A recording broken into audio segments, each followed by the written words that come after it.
Is that Silent Hill in the background? Yeah. Yes. Can you hear it? Shall we turn it off?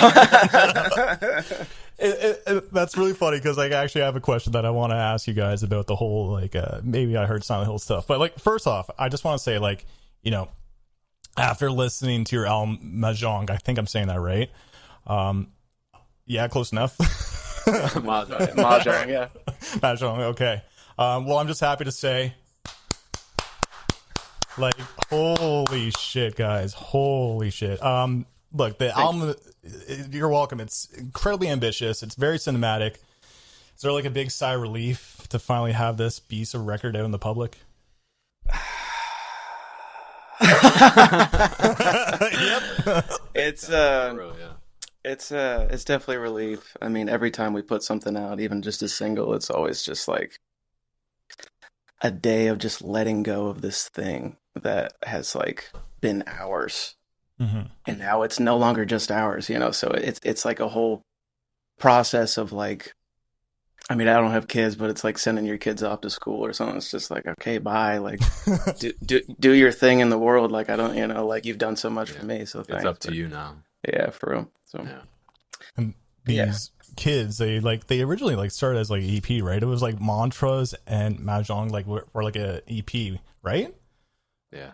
So was there a change in direction to instead make these both like full length records? Like, what was the change for that? yeah, it was funny. Like, it was supposed to be probably like an hour to like hour and 15 record of both, kind of initially, and then it was kind of like just kind of giving away a lot, but Mantras is so short because like we're so broke we couldn't afford to get any more mixes done. All right, that's fair. So like it just ended up being short and being like, all right, just pick the ones that kind of go together and then finish it up later when you get a little more money or something, so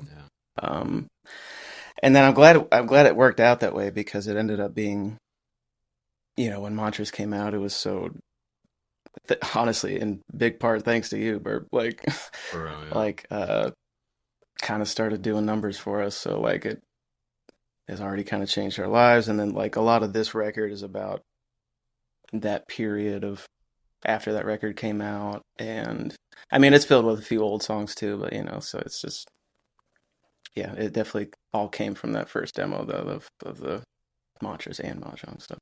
Yeah, I remember when I was hearing your stuff too. Like I heard Rue and then Confidence and then it was Acceptance. Like all these on my like Twitch live stream. When I heard Acceptance, it was like the beginning song of the stream. So I'm kind of busy like working on like some stuff. And then afterwards, when I finished the stream, I listened to the song again. I'm like, holy shit, there's like something really special here. And I'm like, you know what? I'm going to clip this. And I remember vividly, I showed my girlfriend this clip. I'm just like, listen to this song. I think this will do well on social media. And like, lo and behold, it got like, I don't know, like 300,000 views or something. And I clipped Confidence. Like, but the thing is like, it only works because like the music is fucking special. Like I hear so much music and obviously yours was standing out, but it took some time. Like I do find that your music is a little bit of a grower, and I do have a question about that. But at first I do want to ask you guys about like the metal, because there was a change in direction like musically, right? Like listening to your older music was way more like grunge rock. Now you're embracing like a lot of metal. Was this like a simple natural evolution to your sound, or did you reach a point where maybe the heavier music allowed you guys to express things that the old sound couldn't? I don't know. I mean, a lot of it is on you. You're stuck in this basement with only the instruments and gear you got, which included an 8-string, a really shitty old 8-string. Oh, okay. Or was it a 7-string? Yeah, it was an 8, yeah. But like I only played it a little bit. It's just whatever it lends itself to. Like the gear you got is what you're limited to, and whatever it lends itself to is what the output will be. Those 8-string, and I mean, we love that. I know he loves some like really thick, extended range guitar parts and riffs and whatnot. We all rock with that, and I don't know. We just all come from like so many backgrounds. Like we were all in like metal bands forever ago, like when we were kids. Oh, okay. We're also in rock bands, and like he's a incredible DJ. Like but like he's also an incredible jazz drummer as well. Like we just have been a part of so many different things. It just honestly like the getting into metal was just by happenstance of like again, at least getting back into metal was a transition period for myself and the band, and it was just like I don't want to fucking do everything I've been doing the last few years. I just want to use what's in this room. And at the time, it was an 8-string and a busted ass acoustic Yeah, thing that like had 3 strings on it, and literally. that's I haven't changed the strings Oh on that no. acoustic. Yeah, Oh, it's Right there. it's like right over there. Yeah, but it's every acoustic you hear on Mantras and Mahjong is that beat up as it's like a weird mini display model. oh really? Classical Yeah. thing that is just like so busted up, but it sounds so Basically a unique. decoration not meant to be played as guitar. Oh, But dude, it that's so sounds cool though. so unique. It does, yeah. So like it's like all right, yeah, I think fuck it, that's whatever. awesome. Like instead of using something so like pristine sounding, like it sounds so raw and real, right? And then you're using the 8-string on top of that. Like I feel like that sums up like your music quite well. It's like the dynamics of that acoustic to something like 8-string heavy. Yeah. Yeah, don't get us started on the pristine state of metal. That's where my head's been at as of late. Of just like the perfection of it all is, yeah, that's not where it's at for me. Yeah, I don't know Yeah. if you could, I'm sure you can tell like on Mantras, like, and Mahjong sonically does sound a little cleaner, a little better than Mantras, but it still was with the intent of like, let's fuck this up a little bit, like it's starting to sound a little too to the grid, a little too Yeah. polished, like we have a very big emphasis on just having this like really human element to everything. Oh, that's so And it's fucking like no awesome. shade to all the other bands right now, but it's just like I feel like the only way forward is, we're finally getting rock and metal back to the masses, like I feel like the way we're going to lose it again is getting a little too pristine. We got to keep the humanity alive, and Yeah. a lot of it to like keep it evolving and keep it, just keep it alive. Yeah.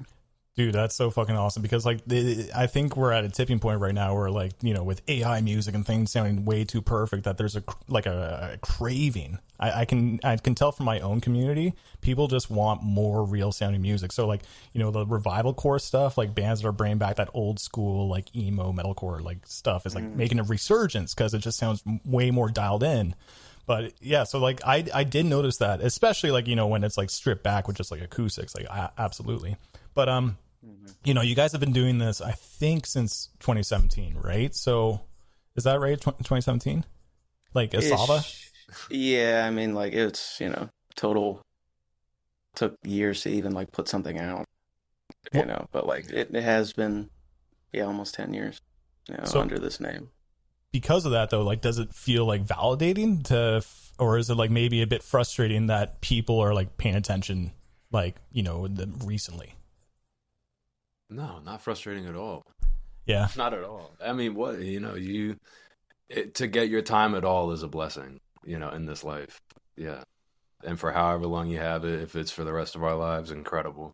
If it's for this summer, incredible. Like it's a blessing no matter what. Right. Yeah. I think a lot of what we talk about now is like, because a lot of the time, like I don't know if validation is the right word. It's just very like, we're old now, like We are washed. we are unk status, and I know that. like why we do this is at this point is like so not for if we make a song, it's to figure some shit out in our heads, Yeah. Process life shit, or actually. going to make a one of our episodes or something is kind of just to go have a good day. Yeah. Like it's like what we like to do. Yeah. So it's not like all this stuff is great and all the attention is definitely very nice. And we've been able to meet a lot of great people like yourself. But it's definitely not like hi buddy, my cat just came in. It's more just like, I don't know, we're just doing this anyway. Like we're doing it for our own reasons. And Yeah. I've been happy that metal community has like kind of accepted us kind of more so than any other genre we ever tried. They're pretty accepting though. Like the metal community is great for that. Like they're very like open-minded as opposed to what people normally think about metal. But like, you know, from my own perspective, like I would find it like a little bit validating because like, you know, I shared on my story that when I went to go see, you know, Good Charlotte and Avenged Sevenfold live, your music was playing before Good Charlotte, which, you know, I do want to get into that kind of stuff, but like to finally have people in like this like arena, like finally hearing your music, and like I'm like, yes, fuck yeah. Thank you for posting that as well, because we didn't know, and where he just like see it, he said like sent it to us. I was like, fuck, dude, we gotta send this here. Yeah, we would have never known that. They didn't tell you anything? No one told you that? That's crazy. Like No. So fucking You're cool. a lot of our information. Yeah, you're a apparently. One thing I actually want to apologize about actually was in one of my reviews, I think it was like the recent one for Save Yourself, I mentioned that I'm here for the music and like I'm not fully invested with the music videos and like seeing the bigger picture, because like it does take a few more watches for me to get the full vision. But do you ever like wonder, and I think I've seen it with other people too, that maybe it might be a bit overwhelming. So like, do you ever wonder with how ambitious, you know, your music and your storytelling is, that it might be a bit too overwhelming for like a, lack of a better word, like a normie kind of audience? Oh, for sure. Yeah. I mean, it's possible. And that's fair, you know, like not everything is for everybody, but like, I mean, like Liam was saying, it's like we're, I got my dogs over here too. I'm worried if they're going to wake up. So he always be hanging out. Come on, buddy. Like Liam was saying, you know, we're doing this to have fun. Like when we have a shoot day, it's not about like, oh, what's the craziest, most clickbaity thing we can get. It's like we are trying to challenge ourselves to like tell stories that are like just out of our comfort zone, you know, so we can grow and get better because we have big dreams about what we want to do and make. And it's like, yeah, if like if you want to call it a normie, if it's like a bit over their heads or whatever, it's like that's fine. That's not the point. You know, we're having fun on our shoots and we're having fun editing and we're learning so much. Right.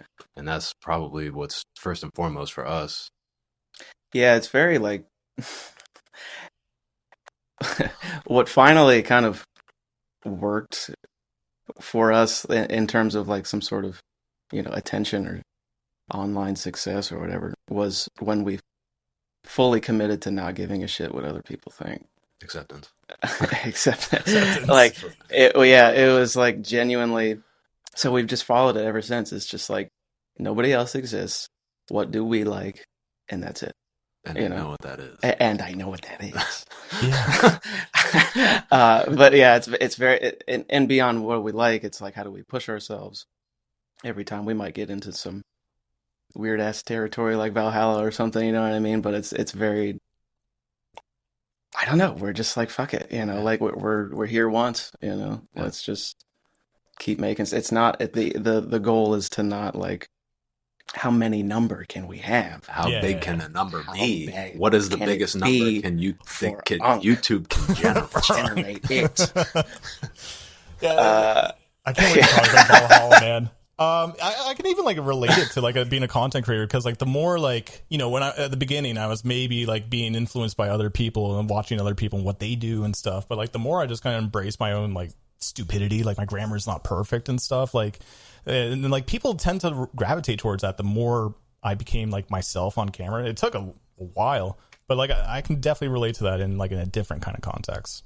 I mean, it's the same thing you were saying about metal. It's like it was being polished and polishing the humanity out of it. And it's like the same thing goes with being like an internet personality or, you know, making stories and stuff. It's like if you polish all the humanity out of it, it's like what is there to draw you in and connect you to? Like I feel like the human flaws is what brings people in, because it's like, I don't know if it's like it makes you cringe a little bit, but you also see yourself in it and you don't want to like judge something that is a part of you that you're seeing. So I don't know. It's like, right. You can say it's kind of like confidence a bit, if you will. Kind of confidence coded. I don't know what that is. I don't know what that is anymore. I've lost it all now. Yeah. Was there like a moment on this album specifically where you were writing it and you felt like, oh shit, like this is special. This is what I was hoping or wanting Asava to be. I've been saying that the whole time. Oh yeah? He don't say it out loud too much. I'm like, bro, am I crazy? Am I the only one in this room that's like, this is the most incredible shit I've ever heard in my life? and everybody else is like, don't say it out loud. Yeah. Like, chill. No, it didn't happen for me until Lee. Lee's like the last song that was written for the record, and right, which is crazy. I was just like, this such a madman in this basement for just months, like trying to get this, like, scratch this fucking itch of like, okay, like I'm cool, like I feel like I've challenged myself enough, and really scratch the itch of like what I wanted the next record to like be, respectfully. And yeah, it got through like most of the record, and then we were at your house, and we were like kind of going through. It's like, okay, this is gonna be the record, and I remember just like sitting there being like, "There's a piece missing. There's just something that's not here yet, man." And like I took a few days and was fucking raging out and crying in the basement here, and and then Lee came out. You know, it was, and then I was like, okay, yeah, like we're done. You know, and now we just need to. I remember that. I think we hit a lift, and like the first thing you said to me was like, "We got it. I got it." Yeah. Yeah, I remember coming up and being like, "You heard of Bohemian Rhapsody? You've heard of Queen. You heard of Beatle, right? You've watched King of Queens. You've watched Frasier, right? Frasier's awesome, man. I love Frasier. You like Frasier. You like Seinfeld? The record's done, buddy." Okay. Sorry, we can't fucking help. I know all those references too well, actually. Maybe not King Queens, but our audience. I just realized, actually, I forgot for people watching, because I wasn't sure if it was just going to be Liam here, but we got Spencer too. Like, for people that don't know, it's Liam Brocious. I think I'm saying your last name right? Yep, you got it. Vocals, and Spencer Cindia. Yep, nice. Oh shit. Okay, nice. I was just saying I have like bad grammar, but I managed to say that properly. Sick, dude. Another question I was wondering was, like, you know, when you're writing music, it almost feels like your music is like, you know, it's a story. It's very like experience like it. So when you're writing a story or a song from scratch, do you kind of write it like with a story in mind, or is there like maybe certain songwriting parameters that you want to hit? Like maybe we need to have a chorus here, maybe we need to bring back the chorus here, or are you just more focused on the experience? It used to be that way. You used to be very formulaic, but that pretty much ended with the Mantras and Mahjong demo. I feel like that was like your fuck all that. We're not thinking like that anymore. We're not writing like that anymore. Yeah, it's very much like, that's why the songs are kind of longer now, and maybe have some like very like ambient parts or something. It's all just about the vibe. Like, what if it was a movie? What's the next scene? You know, it's kind of like that. There's a thing in screenwriting and script writing of like, it's not you never want to do and then. It's therefore. It's this happens, therefore this happens. So attributing it to music was just made a lot of sense. It's just like, okay, like super quiet part, like blow it up style. Or if it's, you know, like very even on the record, it's funny because Lee ends, it's like the second track, and then the center starts. Spoiler. And it's like, I think it's kind of funny the way like it does like this like hit the road jack kind of thing, and I don't know, like it was like, let's kind of repace it for a second, you know, let's bring the energy back up, and you know, like, so it all comes back to film, I guess. You know, we're such fucking film buffs that it's you know. Yeah, I got a lot of questions about like the film stuff, but like I guess like talking more like the visuals, like when you're writing and knowing how like visuals play such a big role for your music, do you sometimes have the visuals in your head like before you even like write the music? Like, are you thinking like maybe like, you know, with the music videos you have this in mind, or is it always music first? I mean, Save Yourself. That was story or visuals first. Ye- Song I second. know, yeah. It's kind of up in the air. Yeah, Save Yourself was, we shot that whole episode, or most of it, and then it was just like, we don't have a song that matches this at all. So it was like, What did we shoot it to? it was like supposed to be Warrior or something off Mantras. Yeah, we shot this whole episode based off a different song. It was just like, this is not the score to the story we just told. Yeah. But then, actually similar, when we went out to that field, Oh, yeah. we had all these pictures, ended up being the front cover of the record too. And that's where the song Panthera came from on Mahjong. That was just the acoustic track. Because it was just like, and it wasn't even for like we're still kind of planning on shooting in that area and stuff, but like it's very like, it was just very inspiring visually, you know. It was like, I want to write a song that feels like this place or something, you know. So like, you know, and then stuff like I just talked about Center. Center was just like, it's, you know, something fun and, you know, like a little more Heavy. bouncy and and like heavy and like, let's, you know, and especially with like, you know, like Comatose and Valhalla, it's just like, let's just have fun for like a section of the record or something, you know. So Yeah, so but let me like get this straight. So like the music video was shot like maybe like 2 years ago, like for Save Yourself. Like it sounds like it was shot like a while ago, or am I getting that wrong? we started it like around this time last year. Yeah. Oh, okay. And we've been doing reshoots The entire Oh. the entire time. The entire time. Yeah. Luckily, shout outs to Wes and Julie at that manor that they let us shoot at, because they're very cool people that just like kind of let us come reshoot and shoot whenever we wanted. Yeah. And The Shady Bend Manor. yes, shout outs to them. Crazy, Sounds like it's like crazy haunted vibe or of something. It It is. is. Yeah? Real shit. You ever know that show like BuzzFeed Unsolved, or like it's like a YouTube I can't series? watch They- that stuff. I can't watch that. I can't watch Unsolved Mysteries. Watching a whole episode of Unsolved Mysteries, I'm like, wow, they've got all the clues. They're about to add up to the criminal. And then they're like, and we have no idea. He's probably lives in your neighborhood or something. Yeah, And he's right behind you. And he's in your... and it's in the title, Unsolved. I know, but they give you so much hope the whole time. Yeah, I know, right? It's true, yeah. Like, And he's been dead for a while. Yeah. Speaking of like film and stuff, if you know, I heard if you weren't making music, Liam, like, you'd be like a film or TV series director.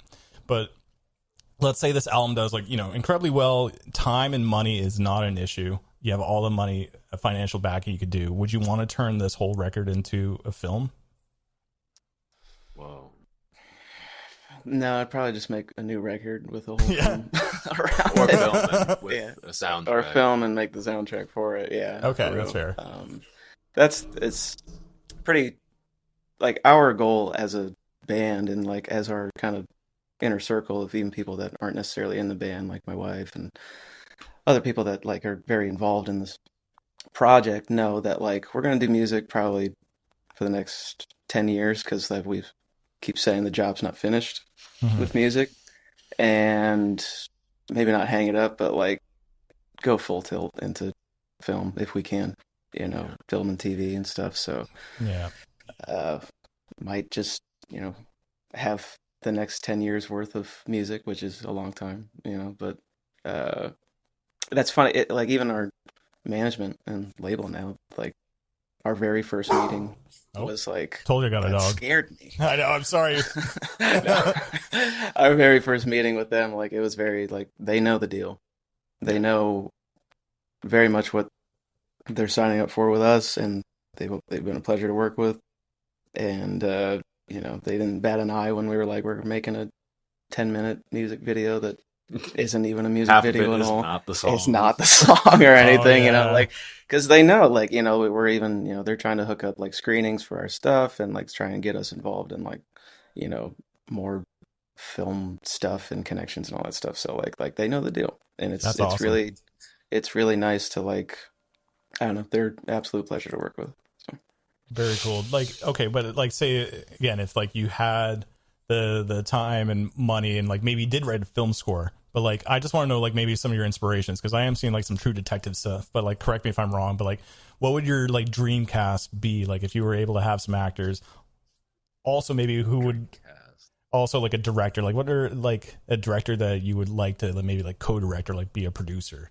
Like, I just would love to know some of the inspirations. Oh, Denis Villeneuve for sure. Oh yeah, and Prisoners and Blade Runner and stuff like that. Probably Denis for sure. I don't know who else. Him, yeah. I mean, he is him. who did Arrival? Is that Denis? Yeah, that's Arrival. Yeah, that's a band favorite. Is that movie Arrival? Yeah, I don't know. Yeah, it's funny because like we've talked about bringing directors on. Oh, maybe Fincher. David Fincher's insane. Yeah. But I want us to keep in our roles because we keep learning every time. Mm-hmm. Like even down to editing or directing or maybe not necessarily acting. I'm getting tired of the acting stuff because I like to just be behind. But respectfully, you were pretty good in Save Yourself though, man. Both of you guys were. Thank you. He had a whole crying scene that we got. Yeah, dude. I sent. Bro, he killed it too. Use that for track 14 again. I forget the name of it. Pantheon or it can just be Panthera. Just put me in slow mo. Slow mo the whole time. He did so good. It was such a great performance. It just like didn't match the tone of what we reshot. Yeah, and it was just like, damn it, dude. Like, but like he killed a crying scene in this. But yeah, I mean, in terms of like, we've talked about bringing on directors for music videos or anything like that. It's just like we keep learning. Like we just need to keep staying in our positions and having help. But I don't want to just like be like, all right, Fincher, come in and fucking direct this thing, even though that'd be sweet. But it'd be like more just like, tell me what I'm doing wrong and let me keep, almost even after the fact of like, it would be amazing for us to just do what we do and get their feedback after the fact. Because we love playing the roles that we play so much. And it's like, we don't want to like just do the best we can to like elevate ourselves into a position where we can delegate all of our jobs. It's like, I want to do my job. He wants to direct. He doesn't want to like hopefully get into the position to delegate that away from himself. Like he wants that role and I want my role that I play on set. Like we just want to keep getting better, and it'd be like incredible to get feedback from those people that we're inspired by and respect. That's a good way to put it. It's more just like, what do you think? Yeah. Get some feedback. That's a great answer, though. Like, do you guys have like a background in film at all? A little bit. Yeah, I mean, the cinematography and everything's like really good. Like, I just figured you did. That's Greg. Yeah? That's all Greg. Bass player, cameraman extraordinaire, Greg. DP extraordinaire. Yeah, man, he is our boy, man. He just. It's funny, even setting this camera up, like. Greg wasn't here, so we were like, what the fuck, dude? We can't figure this out, dude. Why are this But, every time, even if I just want to make something for a reel or something, want it to look cool, and just be like, Greg, can you come up for 2 hours? And it's hilarious. We wanted to make it was one of the Lee promo reels, and he had like a specific idea, and we tried to set it up, and we were like moving the lights and the camera, and just like couldn't get it, and we were like, I guess we're incapable of doing this. And then the next day, Greg came to help us out, and like within 15 minutes, we had exactly what was in his head, and it's like, okay, that's why that's Greg's job. That's what I mean. It's a team, just like a band. Like it's our own film team that like Greg does this, and he, Zach does this, and I do craft services. He does craft, and he cooks all the meals. I do craft, and then he cleans the toilets. And I clean the toilets. He cleans the toilets too? You need someone to do that. So. Burb, what is your favorite movie or one of your favorite movies? Oh, shit. Putting me on the spot, man. I love Denise too. Like, I think he's from Montreal as well, so shout out to a fellow Canadian. But shoot, dude. I don't know. Like, I think the movie that really comes to mind is like Drive with Ryan Gosling and Nicholas Wine-Refn. Just rewatched that, recently. I think why I like it too. Yeah. Well, like I went into the movie like not knowing much. I also didn't really care for Ryan Gosling at the time because like I knew him from The Notebook at the time. And then after watching, I'm like, holy shit! Like this movie is so insanely. He like, did so dreamlike. in that what like Robert Pattinson Pattinson did in The Lighthouse. Patterson. Dude, I It love was that like, movie too. That movie's you know fucking what I mean? incredible. Like he like rebranded himself through this fucking great movie, and then Mhm. everybody likes him. You know, Yep, which they're is the same thing. very cool. Yeah, dude. That's so cool. You like Drive was Drive is a like great one. was my favorite movie for a very long time. Great soundtrack, great colors. Amazing soundtrack. Yeah. Oh, rest in peace, Kavinsky, dude. I Like, he know, just died. like literally, Kavinsky got a huge boost because of that movie too. Yeah. Rest in peace, dude. Yeah, dude, I got a lot to talk about with like your inspirations, like even seeing Silent Hill in the background. Like, there's a lot of similar interests, and then that's why I fuck with your music so much. But I need to ask this question before I forget because this was fucking crazy. Dave Grohl mentioned that you guys were going to blow up. Now, And he was that right. must have been that must have been insane. Like, did you believe him, or like did that help motivate you guys? Like, what was that experience like? It, it was just a very fun experience. I mean, I believe him, but it was definitely like it was very appropriate for the time. I am a huge Foo Fighters fan, Same. especially years and years ago. It was definitely the project. I'm sure you could hear from the old stuff was influenced by, you know. So we were playing, I think it was Louder Than Life of 22 or 23 or something like that. I remember walking by the catering tent and I see Pat. And I was like, oh shit, okay. Like I bet you Dave's around, but I want to go talk to Pat anyway. So like Yeah. talk to Pat and then like just like hanging around this like table at catering for like an hour just in case Dave came by. Just being a fucking weirdo. Eating 14 pounds of Shazay. and then he like there's this little corner that he goes and then he goes right into Weezer's tent. Oh shit. I was like fuck, missed a chance. So I was like, all right, well, I've already been standing here. Everybody else from the band and everybody like joined me by that time. I was like, I might as well just hang out just in case he swoops by again. And I was like, I know it's really loud, so like I know I need to get his attention if I'm going to try, but I can't just be like, "Ugh!" You know, like because it'd be like with food in your mouth too. yeah, right. But then got his attention. We hung out. He's exactly who I watched for years and years in interviews and stuff. You know, like it was cool because like it wasn't really nerve-wracking because it just felt like talking to an old friend, even though he had no idea who I was. But you know, it was cool. It was a great hangout, and he kept hanging out too. He kept like coming back. He would go Oh yeah. talk to somebody, and he'd come back and talk to us, and then he'd go somewhere again, and then he'd come back and talk to us, and then all of a sudden he's like, "Oh shit!" And then dudes in suits take him away, and then I hear dun dun dun dun dun dun dun dun on the main stage. Like he was almost late to play just from talking to us and shit. So it was a good time. Yeah, he's a cool dude. Oh man, that's insane. Like maybe like can work that connection in the future or something. That'd be insane if like you guys were like to open. That'd be great. That'd be very cool. Yeah, it's It'd be a fun. weird full circle. Type Yeah. thing, I guess. Yeah, right. Yeah. Yeah, Dude, like- hopefully either that or Tool would be huge. We get Yeah. to play the same stage as them as Riot Fest here coming Oh up. yeah. Yeah, it's very hopefully we get to run into them. That'd be cool. Hopefully so. I want to talk to Danny Carey. That madman. He's a madman. He's got toys. I want to play with his toys respectfully. Toys, respect. Respectfully. Do you guys have like a big like? Is there like a big prog metal influence that you guys have? Like I know like Tool, but like, is there other bands that like you fucking love? We were just talking about that at the gym today. Yeah. We're having a resurgence of prog metal in our listenership, our internal listening sphere. Yeah. We were on some different shit for a while. Yeah.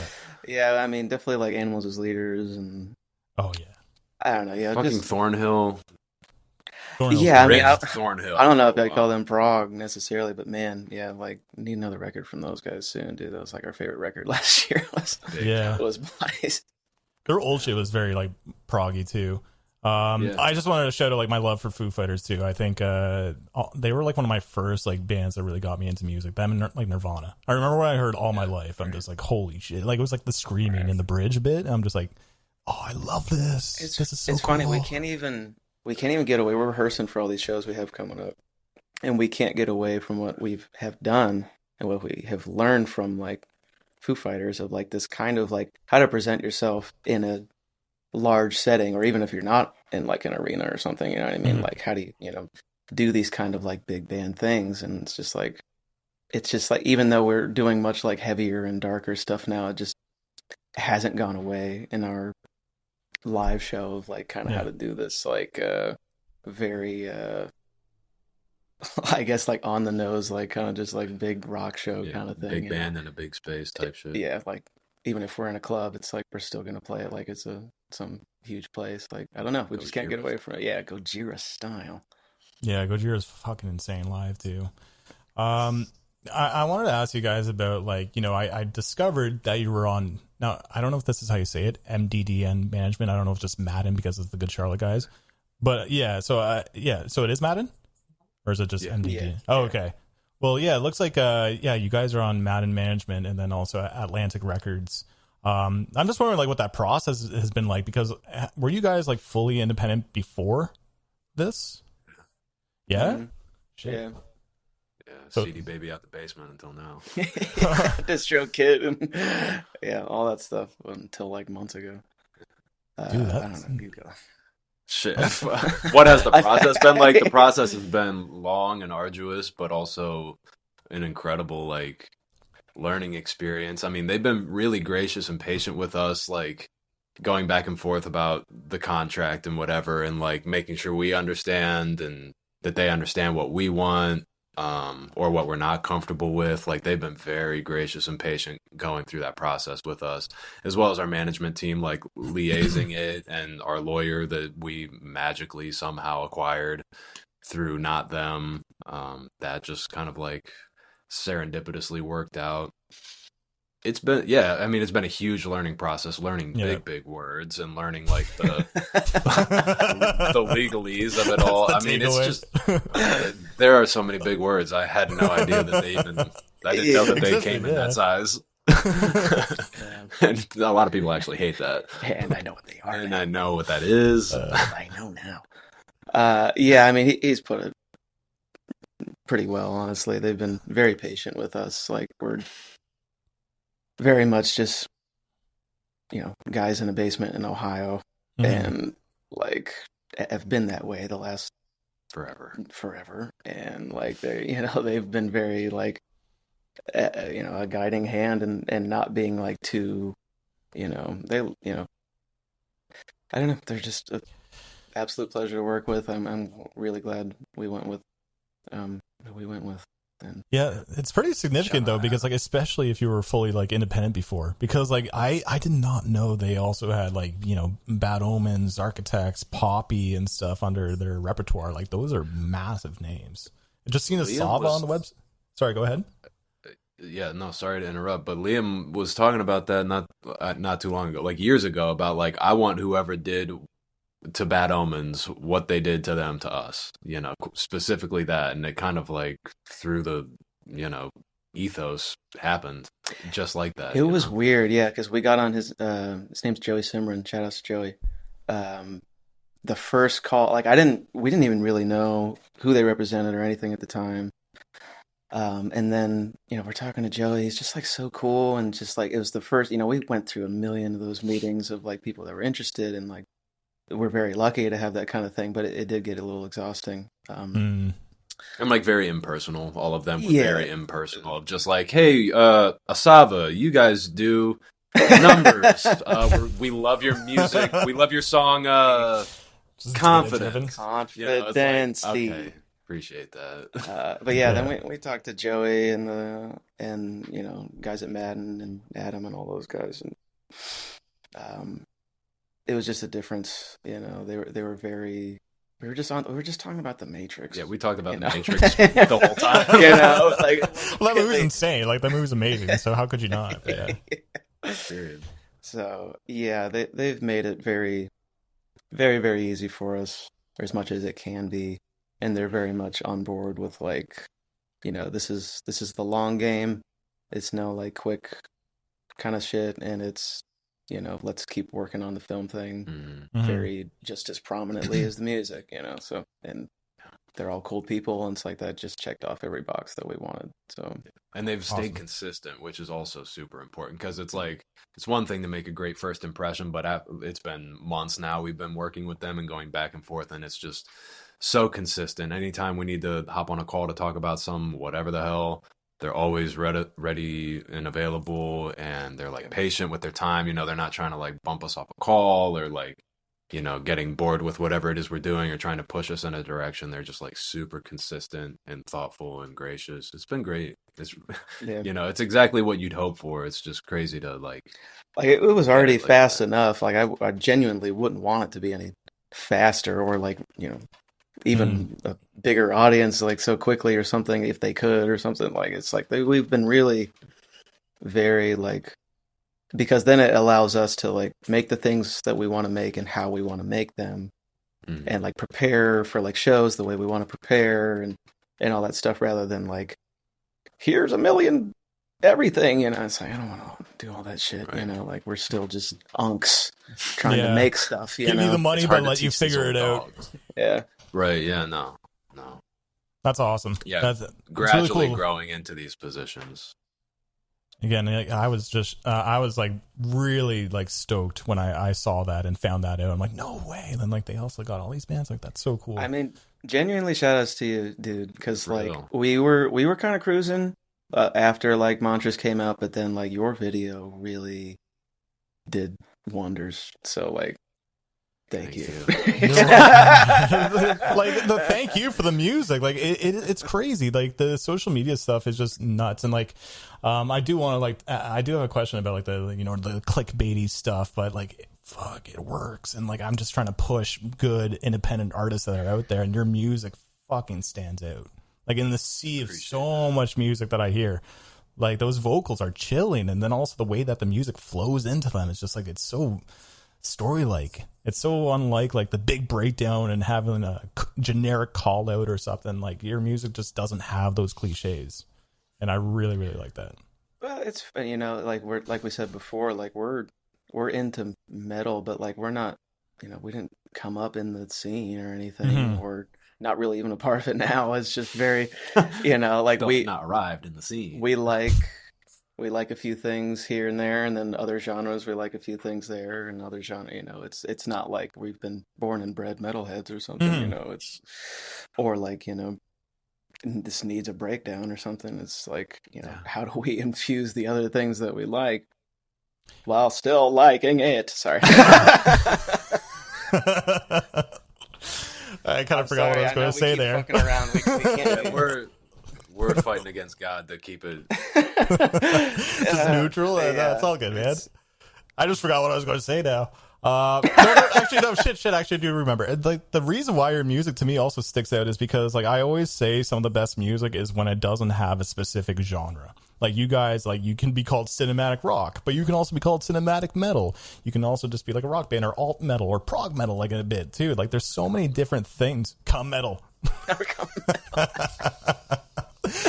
Do you guys a good know one. who started that? No. No. Do you know the band Health? Yeah. Yes. Yeah, so they're very industrial. So They- it was Yeah. Johnny. started the band. He coined it basically. Like the genre for busted Sleep first. Token and Bad Omens is come metal. Dude, it took off. They're like selling crazy merch with like they're making some money with those come metal shirts. When we were God bless. when we were making God bless. when we were making the song Comatose on the record, it was just like here's the cum metal one. Here we go. Oh Yeah. man, I gotta talk about that one. But first, let's talk about the album Mahjong. The interludes. I want to talk about the interludes first because there is a good amount of interludes on the album that seem to have like a connection, especially with the song titles. But what made you think that this album needed interludes instead of just letting the songs kind of play? Because like even track 6, the White Rabbit, it's a song, but it almost feels like an interlude too. So I'm just wondering like the thought process it was with all those interludes. Well, you called it. I forget what video it was from like a month or two ago. I saw of you guys. You were talking to Drew and Steve. You were like, I feel like this record's gonna have like scenes. And it's just like, yeah, he I called don't it, remember dude. Like, saying yeah, that. yeah, like it's just scene built. Yeah, like the record's essentially, like laid out like a movie, So like it has like these sections of styles that kind of like style, and but they're each like set up from, I guess you could call them interlude tracks, but they're kind of just like the setup. They're the setup for the next scene, you know. Mm-hmm. So that's kind of, I mean, Mantras has that too. Only, I mean, there's a couple of them on there, but Yeah, on a smaller scale. it's just a pacing thing. Now my dogs are going crazy. Dude, it's all good. We're both pet lovers. It's all good. Yeah. Do you feel like maybe the interludes, like, do you think if people were to skip them, then if they feel like scenes, are they missing like the overall story of the album? Yeah. Yeah, for Yeah. sure. But also listen however you want. But yeah, you're missing the trajectory of the whole thing. I'm definitely on that thing. I just watched an interview with Christopher Nolan, and he was like, "Do you care if people watch the Odyssey on their phone?" He's like, "No, just watch it however you want to. You know, like whatever's comfortable for you." So yeah, definitely, like however you're going to enjoy it should be, you know, however you want to do it. But there's definitely, it's kind of like the episodes that we make or anything else that we do. It's just like there's a lot more if you want to. I feel like we were talking about this with Jordan too, of like, if you're not an album person, you're never going to win over album people with an incredible masterpiece album. If that's not how you listen to shit, then, you know, we're trying to win an audience that is, you know, unwinnable or whatever. So, you know what I'm saying? Like, that's the thing. Makes sense. Yeah. Like, bring her up. Jordan, my wife, a lot of when I, you know, she's been helping this whole thing for such a long time now, but like we're on this thing now of like she doesn't want to hear it until it's done. Mm-hmm. So like it was a very, more so than it even coming out to the public. When I was done with the record, I was like, all right, I'm gonna send it to her. And like she went to the beach by herself and listened to it, and then she called and was very like in love with it. And I was just like, I was just crying. I was just like, man, like it means, you know, I've said it previously, but a lot of the stuff I do and a lot of the stuff I write is for her. So it's shout out wife. That sounds like an amazing partner, man. No, I mean she's in all the videos. Like that's, you know, like, and she's an incredible actress and just incredible help all around. Incredible champion of the fucking project. Like, she doesn't have to do all that. Yeah. It's incredible to watch. She just brought him coffee for this thing. You know? Really? Wow. Yeah. You know, like she's just, I don't know. You know, like I was saying earlier, there's people that maybe not be in the actual band, maybe not be in the band. In the actual band, but they are in the band, but they are in the band at the same time. You know, like I get it. There's a bigger team, but like I think that's so incredibly sweet, man. Like even like my fiance, like I put a ring on her because of like, for example, like one tiny thing out of like hundreds of things that she does is like she started a clip channel for me. She wants me to, she's like, you have so many reviews. How come people aren't seeing reviews? You only clip the reaction portion. So I'm like, well, people only want to see my reactions. They're like, they don't know you after these clips. So she's like trying to like make me succeed. I'm just like, fuck it. Like I have to put a ring on you. Like you earned it, dude. Congrats on your engagement. Yeah, man. for real. Oh, thanks, man. Thank you. When's the date? Dude, I have so much shit I have to figure out. You don't ask that. Oh, I don't know. I have no idea, man. Regular things. I know, like we didn't barely even talk about weddings, and like now we're like trying to figher it out. Like, oh shit, like this is real. Well, but yeah, congratulations. Yeah. Thank you. If you need a wedding band, wedding band, yeah. Dude, those glasses are so cool. I'm surprised it took me this long to comment on them, but like I keep looking at them. They're very, very fucking cool. Thanks, dude. My sister picked them out. Oh yeah, damn. So much good taste around you guys. Yeah. Anyway, but yeah, she also sounds incredible. You definitely need somebody like that, you know, to really, for you to see yourself at your, you know, true potential, or, you know, definitely having somebody like that goes, you know, it's kind of the whole difference, or not, you know. Yep. So that's very, very cool about what you had to say about her. But, you know, like to go back on topic with the album, I want to go through like a couple tracks that like stood out to me, because like if we talk through all of them, like it's going to be like a long podcast. So like first off, I just want to talk about like Will, the opener, because like it starts off pretty synthy, and it actually, like I was going to say, it sounds like Silent Hill a little bit, and I fucking love that game. Now just seeing Silent Hill in the background is like so cool. But like, and then it like goes into the acoustic section, but then afterwards Lee comes in, and like, Lee sounds like it could even be like an intro to an album. To me, like it seems like there's like almost like 3 openers in a way. Like it feels like unconventional, but I love it. Like was there like deliberately delaying the moment when the album like kind of reveals itself? Like, what do you think that kind of opening does to the listener emotionally, and like, why was it important for you to introduce the album in that kind of way?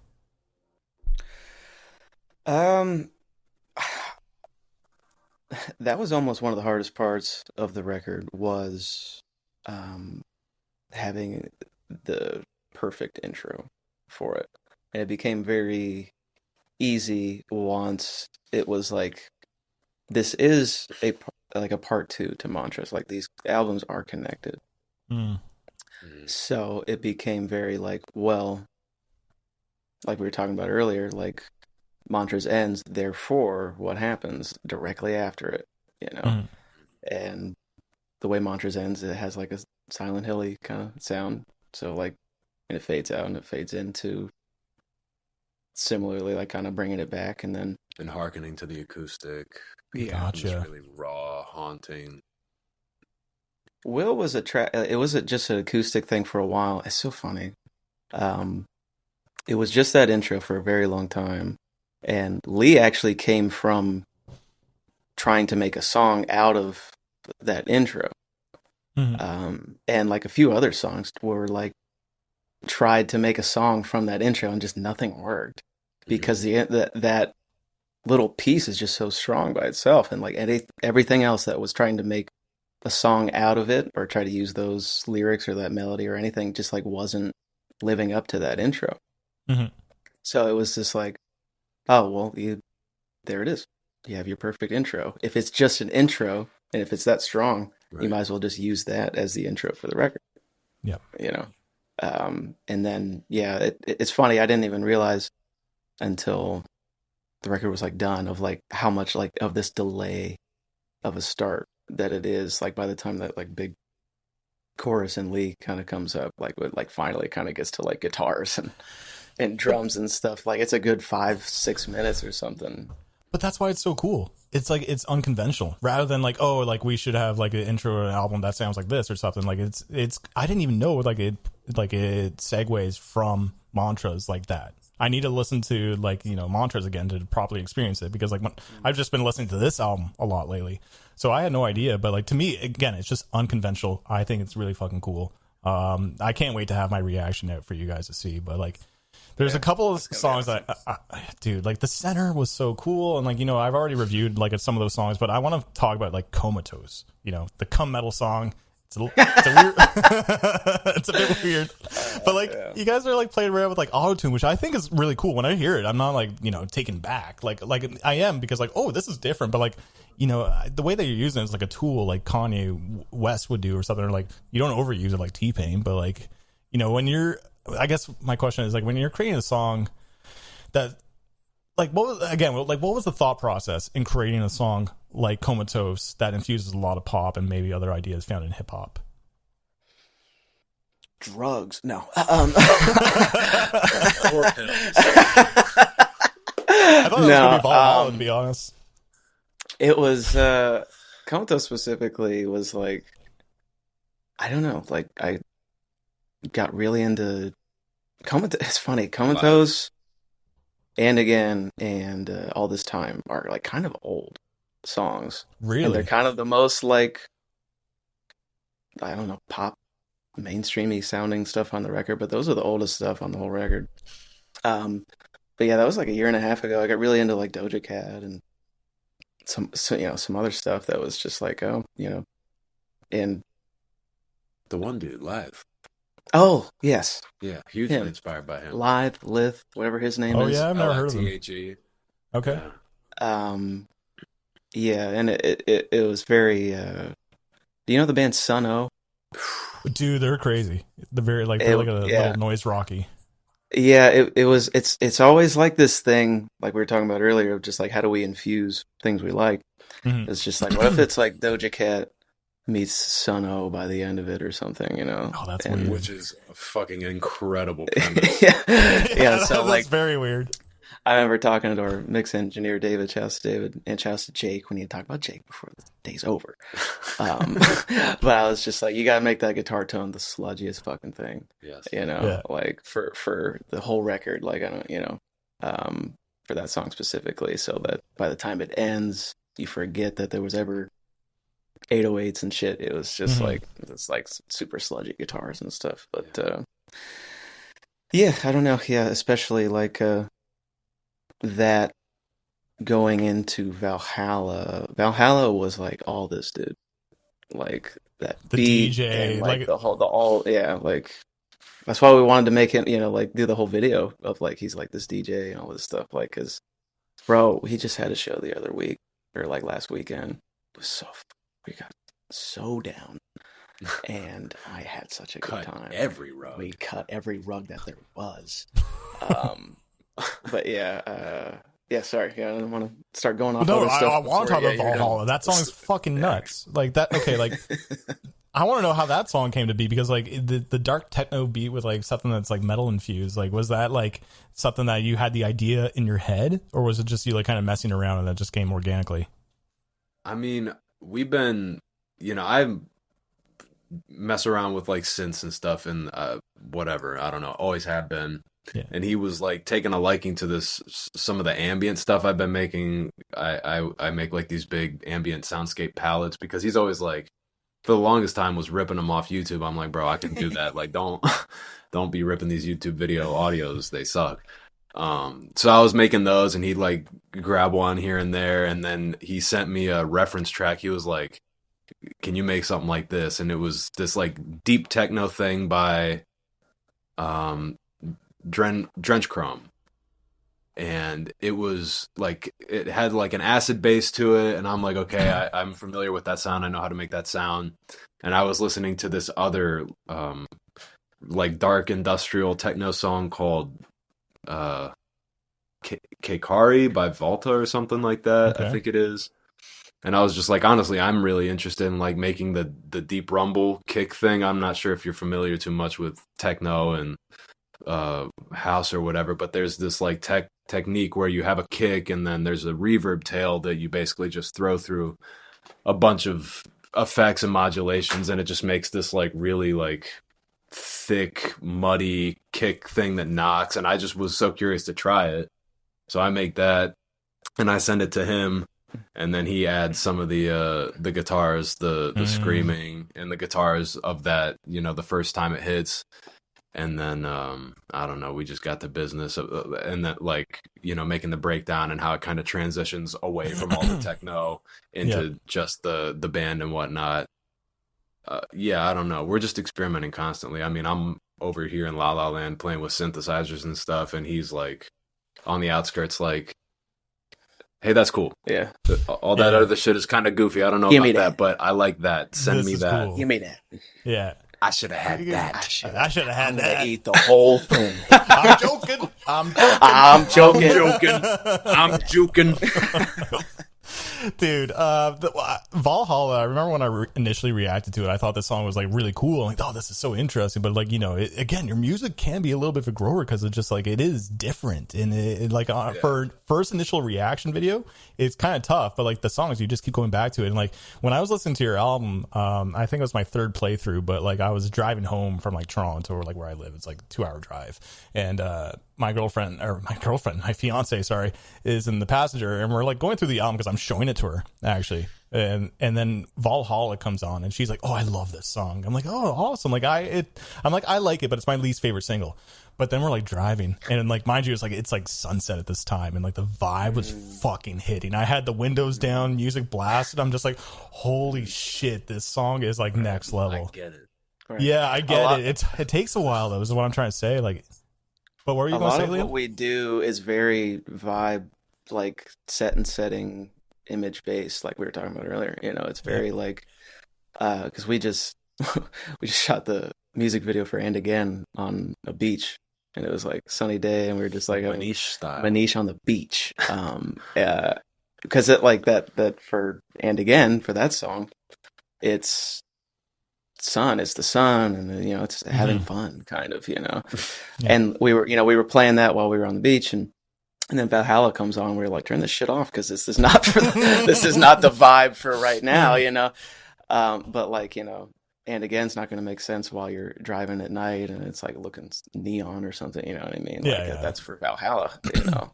So it's like, you know, why the setup interlude tracks are important for like the, you know, setting the tone for the vibe that's about to be here for the next 10 to 15 minutes or something, you know. So it's yeah. funny because like and again was hitting on the drive too. Like that song is fucking amazing, and I don't really want to talk about this one because like you just said, like you know you had it written for a while now, but like it's obviously quite different from the rest of the record. It does sound a little bit, I don't want to say like mainstream because it's still not very conventional, but it does seem like something that might be a little bit more, honestly I feel like it could be one of the most popular songs off the album. Like I do think that probably will click with a lot of people. Was it a conscious decision to like have that in the record? Because like I know you wrote it early, but like maybe you're like, oh, this doesn't fit the album so much, or you're like, no, this has to be on the album. Like the pop stuff works. We need it. It's definitely a pacing thing, you know, for the record. Because, you know, we're, like we said, we're not really metalheads, so I didn't, you know, it's not just going to be a metal record. And again, and all this time, are purposely right next to each other because like that's our roots. That's like more technically that's more of the trunk of the tree that we really are. It's like this kind of it's more of a rock thing, you know. So it became very important at a certain point of just like I want to do the heavy stuff and the really, you know, experimental stuff, but I feel like the job's not finished on some stuff I was trying to do years and years ago, you know? So it became like, I've also had a very large intrigue on like what makes a palatable song, you know, like what makes something that's, you know, either like for diehards or just for quote normies or something that just want to get on with their day, you know, that will never get into, you know, watch all of Save Yourself or something, you know what I mean? Like there's so many different types of people in the world, so it'd be, you know, and most of the time, you know, for the most part, people just need some stuff to get through their day. So that song, and you know, like kind of our roots, I guess, are more in that world of like, you know, what really we know how to like, you know, make ourselves happy and like, you know, experiment and feel fulfilled, but like I guess because we don't feel normal, we're very intrigued by like what do normal people like? Yeah, and I know what that is. And I know what they are. Yeah, you don't have to test the audience with everything you make. Like, well, I don't know. That is not the point for us. The point is not to be like, can we subvert your expectations around every turn? It's like, no, dude. We also like songs. I like Doja Cat big time. Like, it's, you know. That's where, honestly, that's a big part of where Zach comes in with this project a lot of the time is like he's got a really good sense on like, he's kind of like a cowboy with a thing. He's like, y'all got to reel it in a little bit. Like we're getting really out there or something. You know what I mean? And it's such a good thing to have because he has such good taste in like things that aren't, you know, so weird or something. You know what I mean? So it's a very like helps just complete this puzzle of like what, you know, this name means and who's in it. So like, yeah, he really helps balance out of like, just making like stuff that's just good and simple, like the keep it simple, stupid kind of stuff. You know what I mean? It is. I was just going to say, it is quite like a palate cleanser, especially after like Valhalla and stuff. I think the song's like fucking amazing. Like I really think it is a standout. It is a nice change of pace. Are you like more comfortable writing like the heavy stuff, or like do you kind of like since your background is also with like grunge and rock and stuff too? Like, have you found like a really comfortable pocket with writing heavy, and like between like something that's very like vulnerable sounding too, or is it like you really like writing the more like stripped back kind of stuff too? It's honestly probably easier writing the heavier stuff, because there is it's kind of more formulaic than something that's a little more rock or something, you know, because at least the way I play an 8-string is just like use the one big ass string that's on there, you know. Yeah. You know, I'm not too good to, you know, do all the shreddy stuff. I just saw you playing. You just posted a video, man. I didn't know you could shred like that, dude. Yeah, I know. Like, a lot of people don't. Like, I don't have time to play as much anymore, which is kind of unfortunate. Like, as much, even if reaction content is very surface level, the amount of output, it's so time consuming. Like, it's there's a lot of content that I produce. But yeah. Well, I kind of forgot what I was going to say. Oh yeah, no, I was going to talk about like Christopher Nolan a little bit because you brought him up. He did mention recently in an interview that he said that, you know, movie critics give like something that's a generic a little bit of a bad term. It's just like, just because you know something's about to happen doesn't mean it's going to be bad. Really, like because like there's still ways to like just execute it kind of well, right? And like I think because Odyssey is like a story that's already been told so many times, like it doesn't mean it's bad because we're not trying to subvert the viewer's expectations all the time. And I think that's what it kind of relays back to that song, and again, which is like it is like a big climactic, emotional song, dude. Your vocal performance on that song is fucking outstanding. I can't believe I forgot to say that. Like it's so good. That's been a note. You know, even when we were out in LA, I didn't really think much of it, to be honest, but I appreciate it. Thank you, dude. I'm going to clip that. I'm going to clip that and try to get like 1 million views. That'd be so cool. The last thing about the album is Don't Go in the end. Like, you know, beautiful send off to the record. I guess like just like one question, like there is, you know, the sound of like nature and birds, and it's very like cottage sounding. I'm just wondering like kind of like the reason for including that, because I don't know if I heard like birds and stuff. I'm trying to remember throughout the record, but like it definitely was audible at the end there. It's called The End for a reason, you know. Since these two albums are one and the same project, essentially, it's kind of like a movie. We've been working on it for 2 years, 2.5 years or something like that, you know. And it's like the portal closed because it was like there's a very specific vibe and writing style and like ways of thinking that we've been in for the last 2.5 years within this sound. But it's not, it was a portal that closed, you know. So it was a goodbye to this time in the last couple of years, and like kind of a thank you. And like it's the bird sounds at the end are very specifically the loons, because I had when I was a kid, my mom had this like they were like little, you remember those little like just ambient boxes you could get? Yeah, white noise machines. The white noise machines, yeah. And she had a loon one, and I had a lot of trouble sleeping when I was a kid, so like those would always help.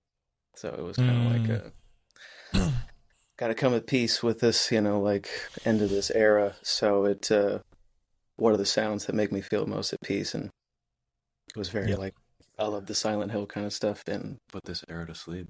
Yeah, essentially. Yeah. It's very like serene. It's very like peaceful. Like I really weirdly click with the sound of the loons, because like there's cottage country up north from where I am. Like Toronto, north of Toronto is like an area called Muskoka and stuff, and like you know that's where all like the loons are and stuff. And it's just such a peaceful sound. Right. Yeah, Damn, a dude. fellow loon brother. Yeah, dude. All about those loons, man. One thing I wanted to I talk about, maybe I'll even like apologize a little bit about, was using this band as a reference a bunch to advertise your music to my followers. But I've been using Sleep Token quite a bit as my channel, like for fans of Sleep Token. Like, you know, I feel like I hear a lot of Sleep Token influence, and you know, seeing your Instagram, like I do see that you have Sleep Token in some of your posts. And I think a previous interview you mentioned Sleep Token. I'm just wondering if like the influence is there. But well, I'm just wondering like what your thoughts on that band are, because they're obviously one of the biggest like rock bands right now currently. You know, some people love some people love the lyricism, some people love the genre changes, some people love the pop and metal. But like, what made you a fan of the band specifically? I mean, I love two. I'm super inspired by two. Dude, he's fucking nuts. Yeah, what a killer. Absolute killer. I guess it really just opened up the doors, you know, which was just so inspiring. Yeah. Mm-hmm. It was like, whoa, like this many people are into this kind of thing. Yeah. Like kind of where we started forever ago, you know. Mm-hmm. People are up for getting a little weird, Mhm. you know. People are up for some theatrics and cinematics and stuff, you know. So it was just so inspiring when they started on the come up, you know. Like we've been listening to them since Sundowning, you know. Mm-hmm. And it's incredibly ambitious, dude. Like every move they make, they're like trying to fit into shoes that are a little too big for them as they grew through their career. And I feel like we're doing that, is like we're aiming for just like a little bit more than we can chew every time. Yeah. And then they fucking back it up, dude. They're so talented. You know, they're genre bending and genre blending in like really tasteful ways. Even if you don't rock with it, it's like you can't knock the fact that they're like gunning for something really impressive and they're really executing it well. And if it's not your taste, it's not your taste. That's neither here nor there. It's just like these guys are fucking talented and they're aiming so high. That's so inspiring. Yeah, dude. I heard like Jaws a long time ago. I'm like, who is this band? Right. And then like I was even making videos for like Sundowning back in the day too. Like I was always like pushing that band too. And then like, you know, they've always had like a little bit of a cult following. And maybe this is a great question to ask you, or maybe talking point rather, but like Sleep Token's always had like fan bases and like, you know, the Instagram pages, and they were always on the come up. But it was until the Summoning went TikTok viral and stuff, and then they fucking blew up massively. And the thing that's really cool about you guys is like, I've noticed like, you know, my videos like do like decent for views for you guys, which is like a good sign, but also like I've noticed like there's pages liking my content, like Asava fan pages and stuff. To me, I'm just like, these guys are going to fucking blow up. Like I don't see that with other bands too often, where they have like these dedicated fan bases. So it's just a talking point, because like there's like a similar kind of trajectory that I saw from early Sleep Token too. I think it comes down to the experimental nature of any given artist. Because like you say the same thing for like Tool, you know, they have like very hardcore fans, you know, like, so like I think anything that's,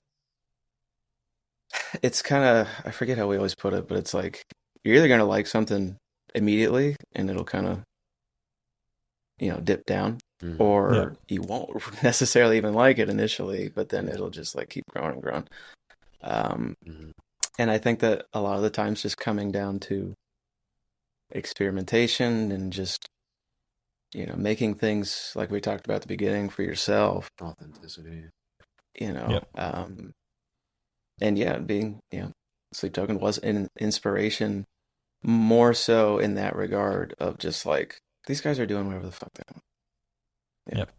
It's just like, why isn't everybody doing that? You know? I think that's why like social media is like helping out big time. Like as much as like TikTok and stuff gets a lot of flack, I think like it's really helpful and beneficial for bands that are writing somewhat unconventional music sometimes to be heard. I remember, it's funny, I remember, talk about Jake for a second. Jake is our producer, and I mean, he's playing guitar with us now too. But he he always can call when something's about to blow up. It's so weird because he did it with Knock Loose before too. Yeah. Like before, he's like as soon as he heard it, he was like, "This is gonna blow up."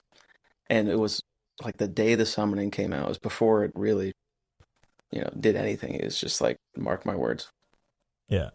And then it did. Is like, but yeah, I don't know. Just shouts to Jake, love you, Jake. But yeah, they've been inspiring. It's definitely cool for us to have like very devoted fans already, which is very cool, and we're very lucky to have that kind of thing, and That's so awesome. blessed to have people that just even care, Yeah. So That's such a good sign. It's very cool. Yeah, it's crazy. It's beautiful. Yeah, we don't mind the Sleep Token comparisons, by the way. So Yeah. like everybody that wants to keep saying like stop comparing, it's like it's fine. It's fine. They're amazing. Yeah. They're successful. Like, why wouldn't we want to be compared? They have dude. a lot of money. They generate big numbers. I think I have my title ready for my reaction for your video, because Asava Mahjong album reaction just won't do well. I've tested these titles way too many times, and actually YouTube gives you like ABC testing with titles, and the ones that always outperform are the ones that are a little bit more clickbaity. But my title so far, I'm thinking, is Sleep Token plus Chris Cornell plus A24 Horror equals Asava Mahjong, and I think that will. I'll take it. Okay. I'll take it. That's great. That's great, dude. That's so great. I love Chris. Chris is my favorite artist of all time. Oh shit. Okay, well, I have some rapid fire questions, and that's a good segue, because I just want to know for you guys. I just love knowing the inspiration and influences. So like, what are maybe since we just talked about Chris Cornell, the 3 bands that got you into music? 3 bands that got us into music. I don't know. You give 3 or 1 or. It's funny. It's so cliche. Beatles, Pink Floyd, Soundgarden. Nice. All great picks. Dude. Steely Dan. Prince. Boyz II Men. Wow. Some like old school This is R&B way kind of cooler than stuff. mine. Okay. That's what we Dude, have. that's cool though. It is.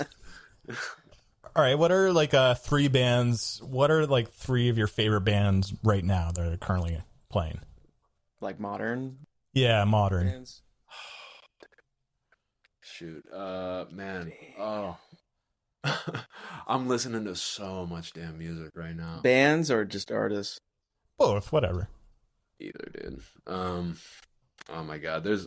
I don't know. I just have to go with what's on the top of my head. But there's this artist named JD Reed. He's producing insane stuff. It's kind of it's dance music. Whatever. I won't be long-winded about it. JD Reed is crazy. Okay.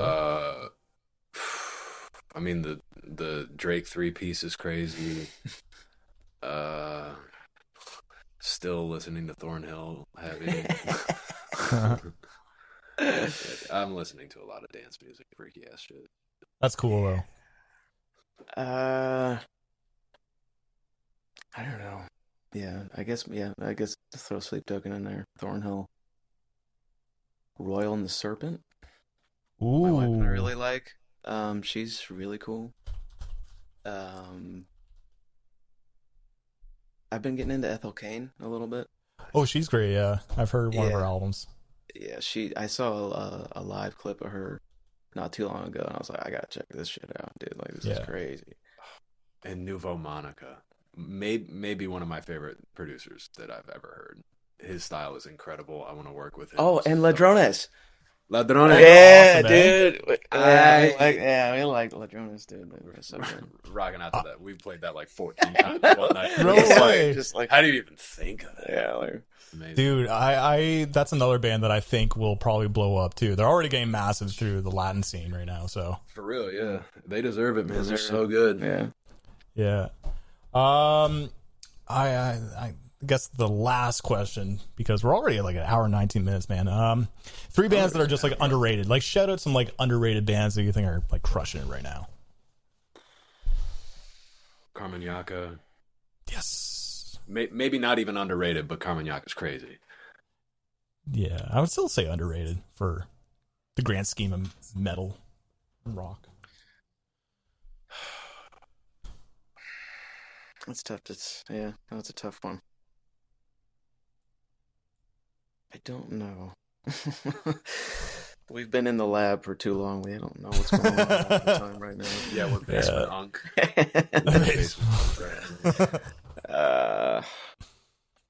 I'm gonna keep naming electronic artists. Nobody gets Just do that. Just do that. Monica. Yeah, it's cool. It's very cool.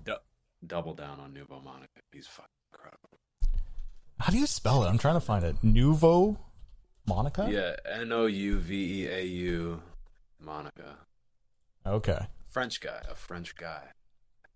A lot of French like EDM DJ artists. Who's opening up for Empire of the Sun tomorrow night? Polo and Pan. Yeah, those guys are cool. Yeah, they're cool. French guys also. The French. I don't know what they put in their food and their water over there, but they're making insane fucking art. Damn it. I think Deftones needs to be heard more. I think they're underrated. It's never been heard before. Have you ever heard of Deftone? They're on the up and coming. Yeah, they're pretty sweet. Yeah, they're on the radar. Yeah, they're on my radar. Yeah. Yeah. What about you, dude? Who do you think's underrated right now? Yeah, shout out some underrated bands. Yeah, right. Asava. Hey. Like dude. Actually, I would recommend checking out the band Black Shape. Oh man, if I could recommend just like one song, go to YouTube and watch the music video for the band Black Shape, all one word. And then the song is like ITIITIYLITIY. It's like, once you type it on YouTube, you'll find it. But it's a 6-minute, 30-long song that's just a fucking masterpiece. And I don't want to say anything else, actually. But like, definitely check that out. And I think that you guys would like it. Honestly, we have a lot of similar interests. Like I keep saying, Silent Hill stuff, but even like film. Like when I was in high school, like I made short films with my buddies, and like actually at one point, like my teacher was so impressed that she wanted us to continue, but we didn't finish the story. So like the whole next semester, we were actually working on this film after school, and we entered it into Film Fest, and it was all Silent Hill influence. Like there was like Silent Hill music. It's black and white. We were like doing the Inception thing before Inception happened, like the school hallways. So like I fucking love film. Even like music wise, I'm hearing a lot of like similar interests too. So like that's why I'm clicking with your record, and I'm so glad that people are resonating too in the comments. And like, you know, when I clip it, people are fucking getting it too. Like I really think you guys are onto something special here, and I really hope this album does fucking wonders for you guys. I appreciate that, Really man. appreciate that, man. Thank Very you so kind of you. much. Thank you. Thank you for having us. Of course. Is there anything else that you want to like mention before we sign off here? Like tours, maybe. I know you're playing like 4 shows, right? Yeah. Come see us in London, September 7th, at Riot Fest. And then we're in New York, October 25th, and then LA, October 27th. Yeah.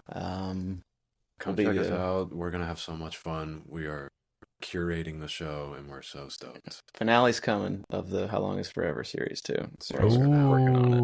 The end. So the end, and there's a spoiler. There's a Comatose episode as well. So there's going to be one too.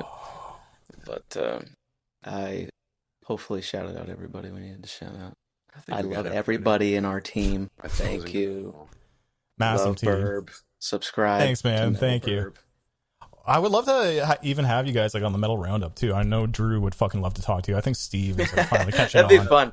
Yeah, that'd be fun. Let's do it. Yeah. I think Steve might be coming to our London show actually too.